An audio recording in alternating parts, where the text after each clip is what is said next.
Hello, everyone. Welcome back to the show. Right as a blizzard is going through my street, it is pandemonium over here. What a time to start the show. That was pretty wild.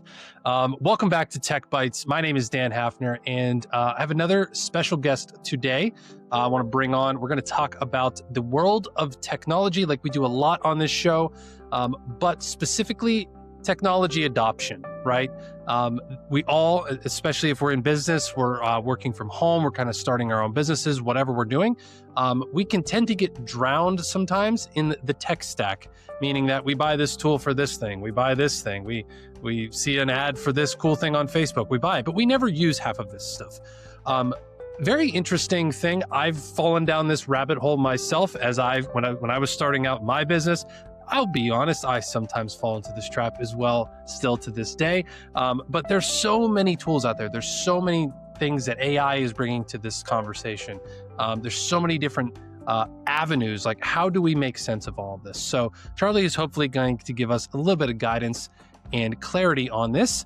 And I'm very excited to pick her brain. She's been working, I believe, over 40 years in technology. She's built all kinds of businesses, run franchises, done a lot of things. So before we bring her in, obviously, welcome back to the show. Please subscribe. Please like the show. Please, share this episode with anyone you think finds value out of it. But we'll bring Charly in. How are you, Charly? Tell us a little bit about yourself. Hey, Dan, thank you so much for having me. It's such a pleasure to be here. So I'm Charly, as Dan said, and if you haven't guessed already, I'm Australian because of the accent. I am Australian. Don't call me a Kiwi. I'm an Australian. Now, I have actually been in technology for over 40 years. I was doing this before it was even IT. Back then, it was electronics and communications. We didn't even know what IT was. It didn't exist. I started young. I earned my amateur radio license when I was 13. I was the youngest at the time. I'm not anymore, but I was at the time. I raced dirt bikes competitively as a teenager. By the time I was 21, I had done an associate diploma of electronics engineering, and by 30, I had my MBA. I finished that MBA in 2 years, part-time, while working 60 hours a week with 2 kids under 8. Now, I don't recommend that approach to anyone, ever. Don't do it. But it did teach me a lot about how to get things done when there's no room for excuses. So from there, I have done across the 40 years, I've been a field tech. I've done team leadership. I've been a salesperson, a project manager, a client relationship manager, a contract manager. I even wrote a training manual for a dog training club that I was part of as we introduced a new training method into Australia. So as you mentioned, I had franchises. At 40, I got bored. So I bought myself another job, and they failed spectacularly. After 4 years, they failed spectacularly, which taught me an awful lot. I knew a lot about business. It taught me a lot more about business than that. There are things that no one ever tells you that you've just got to learn yourselves. But I started over and I built this business, Ask Charly Leetham. And I did that because I just had to put money out. I just had to put food on the table, had to keep my kids in school, had to do all of those things. So what you're going to get is a kind of a conglomeration of all of that experience that I've had that leads me to doing what I do now, which is helping businesses manage their tech. I try to make tech easy for businesses. That's me in a nutshell. Awesome. Yeah, that's quite the story. So yeah, you guys can check that out. AskCharlyLeetham.com. I'll put the link forward here. Charly does not have an E, by the way, if you're just listening to this. We'll put that link for you guys in the show notes. So yeah, you have a ton of experience in this. Definitely more than me. So you've seen, I mean, over the years, you've seen all of the different changes, obviously, that have come along with this stuff. I think that there's probably, we are human beings and we tend to repeat our mistakes over and over and over again. So my first question for you is, with all of the changes in how technology for businesses has evolved over time, what hasn't changed about how we as people struggle with it, and business owners particularly struggle with it? It hasn't changed. I can find something free to do it.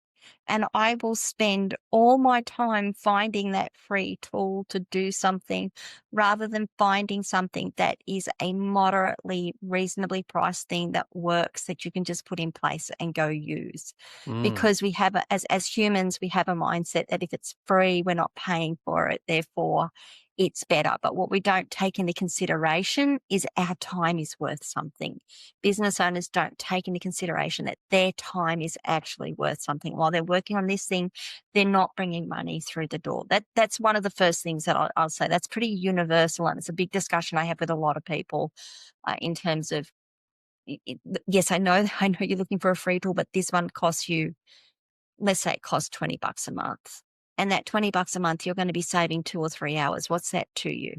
Yeah. What is that to you in terms of what you're outlaying now to do it? I mean, Sorry, go go ahead. on. I was just going to say that makes a ton of sense, and I think I see that partly in myself. I see that in clients and people that I work with too, especially when you're starting out. Like, you want to make sure that cash is tight, and you want to make sure you're getting the most. There are a lot of tools out there that can be used for free or on the free tier, and you can get value out of them. But yeah, I think you're right. Like, if you really find something that's useful and that you're going to get use out of, $20 a month should not break the business. You know what I mean? Like, you should really just figure out a way to make it work. But yeah. Anyway, just continue. What was the next thing you were going to say? Well, so then if you want to flip that around, because I was going to say something else, but let's flip that around. The other thing that I see is someone comes in and says, "Oh, I'm going to spend $300 a month and this is going to make me all of this money, or it's going to save me all of this money." But they don't know how they're going to use it. They don't understand their business processes. They don't really understand what that tool is going to do for them. So now they're outlaying all this money. They're not using the tool. It's not doing what they want. They're getting frustrated because they come in to use this tool or this process and it just doesn't fit the way they do their business. And now they're wasting not only the money they're spending, but the time they're spending trying to make it work. So you've got two sides of that spectrum. And I want to just sort of say, I'm not bagging free tools. If you can find something to do something for free and it's going to do what you want it to do, and you don't have to do a lot around making it work, use it. As long as your security and your privacy and your support is handled, use it. But don't go spending hours of time trying to find that free tool when you've got something that's sitting there that's going to save you those hours looking for it. So there's that real sort of balance of, how well do I know my business? How well do I know my processes? How well do I know what I need to do and what I need to deliver and who my customers are, versus what tools do I have to put in place? Yeah, no, That would be probably. it's a good point. I mean, I think I dove down that path with a couple of tools, and maybe we can blame the marketers. They just have very good ways of selling things to you that make it sound like this is an easy button. I'm gonna make all kinds of money from it. But yeah, I'm curious. Like, do you? So especially when I was starting out, even to this day, sometimes I'm a lot better at it. It used to be like my drug of choice was software. You know what I mean? Like, it would just be like, I'm just gonna go to these tools like AppSumo. Like, I've talked about it on this show. I think it's an incredibly valuable platform. You can find all kinds of things and a lot of it's cool because they have lifetime licenses, right? You don't have to pay a monthly fee for something. You can buy, an emailing software or a productivity manager software or a no-code tool software, anything for maybe $67 a month, or there's a tier for $97 or $197 or like whatever. So it ultimately saves you money over time. But I also went through a phase where I bought way too much stuff, and like my shelf, it's like a bookshelf. It's like all these tools have dust. Like, I've never used many. I do use some of them. I have not used many of them that I've bought. Right. So do you have a process for walking people through, like, here's maybe what you actually should invest in and what can really help you, versus you're just probably going to waste money on this thing? Do you have a process you ever work through? Do you have a client you've ever helped through this process or anything like that? I have a lot of people I've helped, actually, and I do a lot of this for free. If you're in groups with me and you post a question into a group, you will normally, I try to give really thoughtful and reasoned out answers, not just a don't do it, or, I see a lot of flippant answers out there. I try to give lots of reasoned and thoughtful answers. I normally start with, what is your objective? What is it you are, what's your end goal? I don't care about how we're going to get there. I don't care about the tools we're going to use. Where are you starting from, and what is your end goal? Let's just look at those two things. Don't worry about the black box in the middle. It's a black box in the middle. We'll work that out in a minute. But what is it? What is it you're doing? Okay, cool. So you've got a client here and you're trying to deliver, let's say it's an email newsletter. This is actually a really good one. Which email newsletter tool should I use? Okay, cool. How many subscribers do you think you're going to have? Well, how many subscribers are you starting with? And how many subscribers do you think you're going to grow your list to? You're going to have hundreds of thousands. You're going to have tens of thousands. You're going to have a couple of thousand. Most businesses, a couple of thousand. They're not going to get into the big numbers, not for a very long time. Okay, so that's cool. Now, how often are you going to send an email? Once a month. Okay, cool. How much work do you want to put into actually making that email newsletter look good? Or do you want to just something that you can just sort of fill in a profile form, a template, and send it out? You want something, okay, cool. Now we're down to a really narrow band of tools that we can look at. Do you have a CRM? No, you don't have a CRM. Okay, so we don't have to worry about the integration. What are the other integration tools we need to worry about? Where are your leads coming from? Are you collecting them from Facebook? Are you collecting them from your website? Are you getting them from LinkedIn? Are you taking them from your e-commerce site? Are you getting them from trade shows or an in-store sign-up form? Because that all matters as to how you bring them into that list. It all matters how much time you spend bringing them into the centralized list and managing them and making sure that you're meeting all of your canned spam and privacy principles and Australian spam laws and wherever else you're operating. GDPR is actually massive internationally at the moment, massive. People don't realize how big that one is.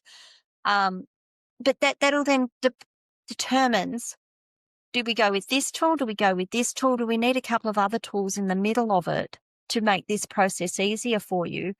Do we need to just put a manual process in place? Do we put an automated process in place? Where is it you want to be? Where are you in your business journey? Are you just starting up? Because if you're just starting up, I'm going to tell you to spend as little money as possible as you can on this. I firmly believe in bootstrapping businesses. I don't think you should be out there putting huge amounts of investment into big systems. I think you need to invest wisely as you go along. So these are the questions that I ask as we go as to where is the next part of that investment? Where do we need to put it? Where should you be building this? What in your pipeline? Pipelines. We're not talking sales, but in your planning, whereabouts are you in that business journey as well? What do you think your next big step is? Because some of these smaller steps may inform that big step, or that big step may inform our next small step. Does that make some sense? Yeah, no, it does. It does. I appreciate that. Yeah, because I mean, I think it's one thing I kind of realized on my own, and I think I've definitely had times where I call it like overkill, right? It was kind of like again going back to like the AppSumo example. There would be tiers of something that would, and then the top one might be $300 or $400. And I'd be like, oh, I need that level because I can scale it unlimited and I can have unlimited people in this. And it could just be like, I don't have any cap on it. Right. And looking back on that, like, did I need to do those things? There's a tool I use every day now for doing designs and UI stuff and mockups for clients and stuff. And I have so many credits left available because I bought like the highest tier that I just like clearly didn't need. Um, and it's like, okay, why did I do that? Why did that need to be something that is actually, cause I think, but I didn't walk myself through that process that you just talked about. I just was like, oh, this is cool. This is cool. So, well, and that kind of brings me to like my next question is like, do you see a common area, or a common theme of tools that people are paying for or have paid for that they're not using? kind of like what I was talking about before? Do you see like a common area? Is it emailing? Is it social media? Like what's the tool that we might be able to kind of call out here? Oh, okay. Look, I can go back a couple of years ago, and I cannot even think of the name of the tool. It's going to come to me like at 2 in the morning. I'm going to wake up and go, "That was the tool." I had a bunch of customers who were on things like Aweber and Mailchimp, and this new. It wasn't a CRM. It was an email marketing. It sits a little bit below Salesforce. It's around the active campaign level. I cannot remember what it was called, but they had e-commerce, they had mail, they had this, they had that, and it was expensive. Like this, we were talking a couple of years ago at about $79 US a month. And this is 4 or 5 years ago. When actually no, it's longer than that. This is what happens when you've been in business in this long. The Yeah. years sort of can get. But it was really, really expensive. And I saw my clients like they were buying it and they were moving to it. And then they're like, "Well, Charlie, we need to make this work." I'm like, "Okay, cool. Let me go in and have a look." "Well, guys, this doesn't integrate with your systems. It doesn't do this. It doesn't do that. Oh, you want this function? Well, now you have to pay extra on top of it, but that should be included in that price." "Well, no, it's not." And it says quite clearly here, it's not. Um, so that was one at the time. So you tend to get waves of. You said we can blame the marketers. I don't blame the marketers. They've got a job to do, and they do their Yeah. job very, very well because they hit that emotional point for us. Like they know what it is that's going to make us buy. Um, so email marketing tools would be a big one. People just over scoping that rather than saying we just need to build a list. What's the minimum thing we need to build a list?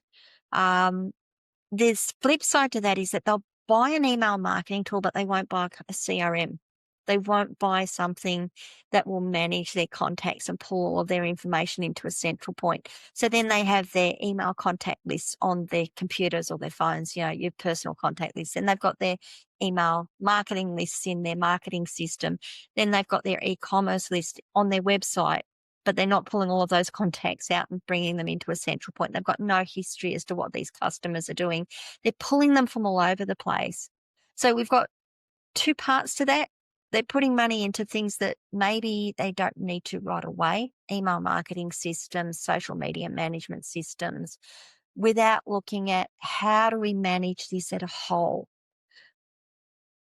The other side to that, I'm all over the place, but then I see some clients go, "Well, I'm going to build this really big CRM," and they put all their money into their CRM, but they don't know how to use it. They haven't sorted out what their workflows are. They don't know what their pipelines are, what their customer journey is, and the CRM is just not the right. That CRM is not the right tool for them. They might go with, and I don't want to call out any particular product here because they all have their benefits. They all have pros and cons, but someone might go with a HubSpot, for example, thinking, "Oh, well, this is going to do everything we need it to do." Well, HubSpot's actually really limited. It does some things really, really well, but it's very limited. I've got a lot of people moving to Go High Level at the moment, and I'm working with them on Go High Level. And we hit a point, and I'm like, "Okay, well, we want to do this." "Oh, no, that's a paid function. If you want to use that, you've got to pay for that on top of your subscription." Mhm. And then, on the other side of that, we've got the Zoho CRM and we've got the Salesforce CRM, and we've got all of those really big systems. Zoho's probably then in a nice area there. The others too big for small business. So what are the things that I'm seeing people do? Email marketing tools would be the big one. Either not having one at all or having them buying the big one because they think, "Oh, that's what we need to do." Um, website management. You might see this as well. Website Yeah. management. They "Oh, we're going to go with this managed platform. We're going to go with this managed package." So whoever it is out there selling a managed website package, and when it doesn't work, you get someone like me to come in and help you work it out. And I get into it and I'm like, "Well, the package doesn't deliver what you think it's delivering. And you're probably paying 2.5 times more what you would if you had it yourself and had someone like myself or yourself or just a small team helping you manage it because most of this stuff just runs in the background. You don't have to worry about it. It's only when you've got the anomalies you need to worry about it. So managed platforms are one of the big ones. Oh, sorry, my bugbear at the moment, accounting software. I'm seeing my accounting package, which is a very big accounting package. It's doubled its price in 3 years. Doubled its price in 3 years. And I don't use half of the functionality it's giving me. And it really annoys me. And I message them regularly and I say, I'm not using this stuff. Can you just give us a tier for a small business to run their business? Because I don't need this and I don't need that and I don't want this and I don't want all of your AI tools. I don't need them. I don't want them. They're not going to help me. I don't have the time to learn them. So why am I paying for this? Why don't you just let me pay for that when I'm ready to, and maybe bump that price a little bit, because when I'm ready to pay for it, I will pay for it. Yeah. But I don't want to pay for it now. There you Yeah. go. You got me on a rant there, didn't you? No, that's good. That's good. I definitely see a lot of that. So let's go to, I think there's a huge, if anyone's listening to this and maybe you're not a business owner that's gotten to that point, there's a huge market for like going in and consulting on businesses of like, hey, maybe you should cut this out. Maybe you should not do this or do this or differently. But one thing I want to ask you, so, okay, let's go to the other extreme. So let's say you are, you've been in business for a while. I was actually talking about this in a mastermind I was in earlier this year, and we got to talking about like everyone was comparing how much they pay in subscriptions per month. It was like, Right? it was It's pretty funny. horrifying. It's like the TV subscriptions, you find out like, oh, I have Netflix and this and that and this, and now it's like, I DirecTV would be cheaper. Like, what are we doing here? You know what I mean? So okay, so do you have a process of, or do you have clients that you've helped through that process of like, hey, you have a lot of like things that are redundant here, or things that are not Yeah. like, or you really don't need, or kind of paring that back, but still being able to function your business at the same level. Like, have you ever run into that situation? Regularly, actually, regularly. And it's not just at the business level either. I do a lot of work on websites and maintaining websites. And if I can just sort of bring it really macro or micro into that, one of the things I found is I'll get into a website. WordPress websites are terrible for this, particularly ones that have been around for a bit and haven't been well maintained. I'll get in and there's this list of plugins they've got and they're all activated and the site runs terribly. And when I finally get through it and go, right, what does this plugin do? And what does this plugin do? And what does this plugin do? 3 of them actually do exactly the same thing, just slightly different. One's got this function that they're using, and one's got this function that they're using, and one's got this function that they're using. And that's why they've got the 3 plugins, because they've all got different functions, but they all do the same thing. It's just these little functions. Okay, so these are the things you're doing. What can we do to streamline that? Is there one that we can do? Is there a function we can do without? Is there, how do we consolidate this so you're not got so much on your site, so you're not got so many things? A lot of those are paid plugins too, so they are paying their annual fees on them. Yeah. So yeah, that's one of the first things we do is if you want to look at it at a micro level, is just look at everything we're doing, everything that you've got. What is it doing? Does it have a purpose? Why are you using it? I also want to say it's a great question because I just put out a podcast episode, I think this week, maybe it was last week, about what to do as you come up to the end of the year and we're starting to slow down a bit. That was one of the things, is go through your credit card statements, go through your banking statements and see what you're paying for. Have a look at everything that's going out. Highlight where you've got those subscriptions, highlight where you're paying money out and think, do I need this? Am I still using it? I've had people say to me, why am I paying this $57 a month? I'm like, I don't know. What's it for? Well, it says it's for this. So, yeah, you go and look it up and you log into the account. You're like, guys, this was deactivated for you. When I say deactivated, the functionality was removed from your systems 3 years ago. Mm-hmm. When you upgraded this system to this system, you're no longer using this, but someone forgot to cancel the subscription. No one wanted to cancel the subscription in case it broke something along the Yeah, way. that's the scary part. Yeah. And it's, yeah, and their thoughts at that point is it's only $57 a month. It's only 37. It's only $97 a month. If I break something, it's going to cost me a lot more than that. So I'm just going to keep paying it until I can work out what it is. No one ever gets around to working out what it is. They need someone to sit down and go through it. So yeah, so the process I go through, I even do it myself, is once a quarter, look at what I'm paying. I mean, I manage as a business owner, I manage my expenses really closely. And I know a lot of businesses don't, but you should be. You absolutely should be looking at your Yeah. expenses. Yeah. Every month, you should at least do a quick go through on your expenses and say, is there anything there that looks anomalous, like unusual? Is there something there that I'm going, what is that? Why am I paying that? Because that's probably something you need to look at. But once a quarter, I sit down and I go through my expenses and I go, okay, I'm paying this, I'm paying that, I'm paying this. And why do I do it once a quarter and not once a year? Because one, I'll catch it earlier. I might be able to save myself a couple of months at least. But yeah, some of the money bill 6 monthly, some of the money bill annually, some of them bill by usage. So every now and again, you get hit with an invoice. You're like, what was that for? Oh, that's a usage based invoice. Why am I paying usage on this? What have I done that's triggered the usage cap on it? Yeah. Is there something there that do I need to this is where the start with the smaller tiers. Do I need to migrate to a bigger tier now, a larger tier, to get the benefits of the savings there, rather than just paying my pay as you go? That's what we Yeah. call it. Well, that's actually another like sub question that I kind of want to ask you too. Like, um, do you ever recommend that people buy things like, tools annually rather than monthly? And I'll just, as a follow up, because I actually find myself, um, a little more attracted to annual subscriptions for anything, because a lot of them will offer like 2 months free. It's kind of like you save 20% kind of thing. It's more money out of pocket before, but you also save that money. And then then the thing comes along of like, a lot of mine are renewing. I always buy stuff kind of in December for some The reason, same time. and then I get, Yeah. this bill comes. I'm like, $250. Where did? Oh, yeah, I forgot about that one. I'm just curious. Like, is there a different process or a thought behind that you have at all? Look, exactly what you just said. If I can save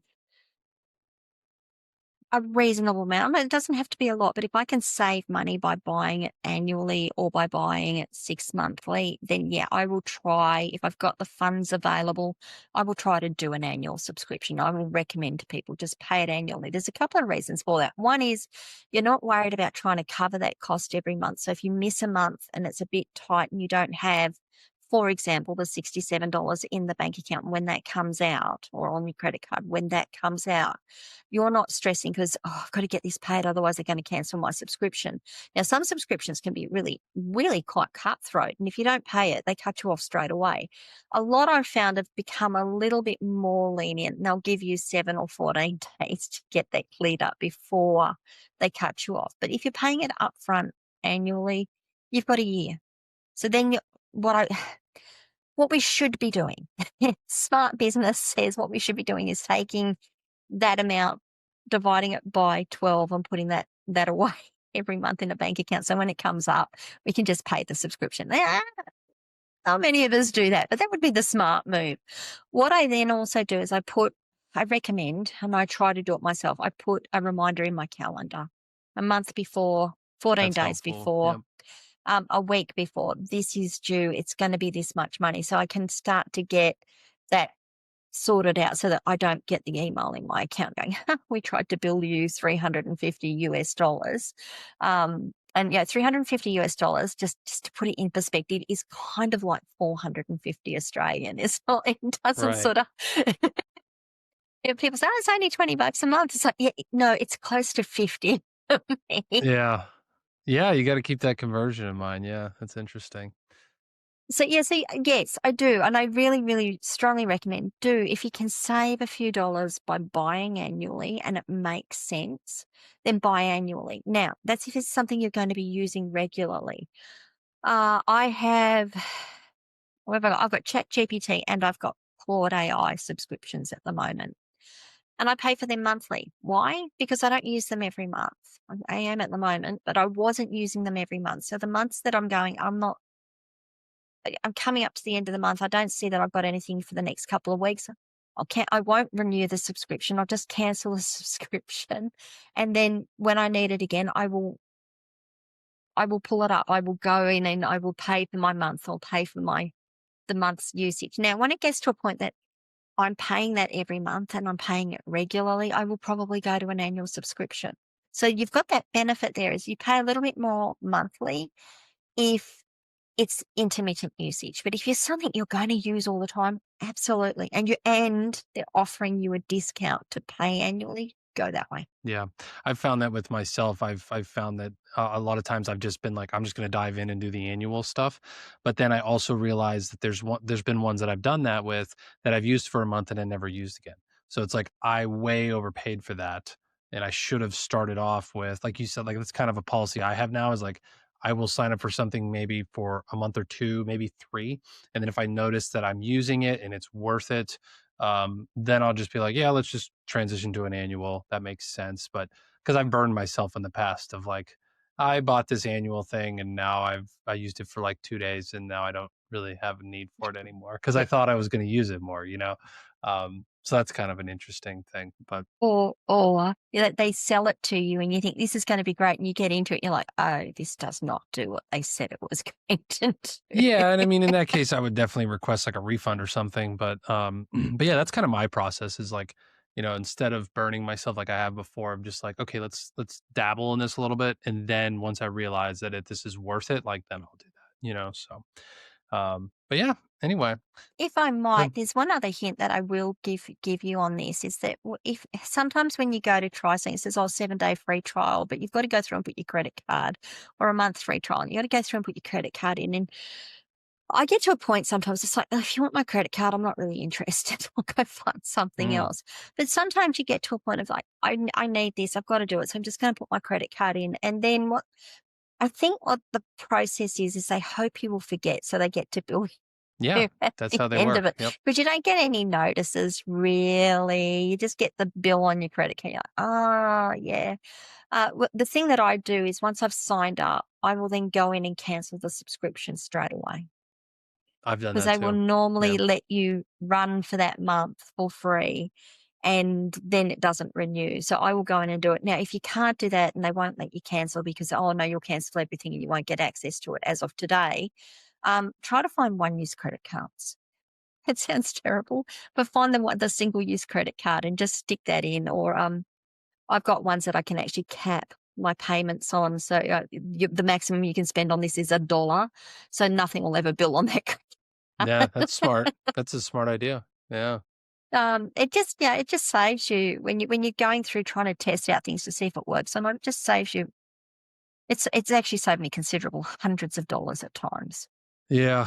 Yeah. I mean, we're all victim. I think that's just how a lot of those they're done is just like, yeah, we think you'll forget. And then, you know, and then you do, and then they get your money. But yeah, anyway. So, all right. Well, yeah, this has been very very interesting. I know we could talk about this for probably a couple more hours. I don't want to make an episode that long, but what I will say is if you are intrigued by this conversation with Charly and how we've kind of dove into this kind of topic and you'd like to learn more, you can go check out and talk to her directly at askcharlyleetham.com. We'll have the link for that below. Very, very knowledgeable, very useful resource. I highly recommend you guys go over there and check that out. And yeah, do you have anything else to add, Charly, before we sign off? And look, I am going to recommend that people go and listen to my podcast. I release an episode every other day and I talk about things like this. Sometimes I'll do how-tos on how to do things, but I do talk about this sort of thing regularly. So What's it called? My podcast, Rise and Shine, Your Business Tech Boost with Charly Leetham. Okay, awesome. Say that again one more time for the listeners. I'll say it slowly too, so you don't get my accent. Rise and Shine, Your Business Tech Boost with Charly Leetham. There you go. There you have it, guys. You hop over there, subscribe over to her channel as well. Definitely, I've not taken a listen, but I will definitely be checking that out myself as well. I'm always interested in those kinds of conversations. So, All right. Well, that is a wrap for the show. Charly, thank you so much for coming on. We will definitely be checking out your show, and we'll definitely be heading over to askcharlyleetham.com for some additional questions or conversations that we might want to have with you as well. So that is all for this episode. As always, thank you all for joining. I really appreciate all of you coming on and taking time out of your day to learn a little bit about what we're talking about here. Hopefully we provide some value, provide us some insights and some, if anything, just some friendly conversation while you're driving to work or driving home from work or whatever that might be. So thank you all for listening and joining in. Please like and subscribe the show if you have not already, and share this episode with anyone you think might find value. My name is Dan Hafner, and we'll talk to you next time. See ya. Thanks for tuning in to Tech Bites, your go-to show for software business and technology. Don't forget to hit that subscribe button to stay updated with our latest episodes, insights, and stories. Hungry for more? Dive deeper into the world of no-code by visiting dapanacode.com. Your journey to building amazing software without coding skills starts there. Connect with like-minded creators and unlock a world of resources tailored just for you. Subscribe now. Explore Dapa No Code and let's innovate together.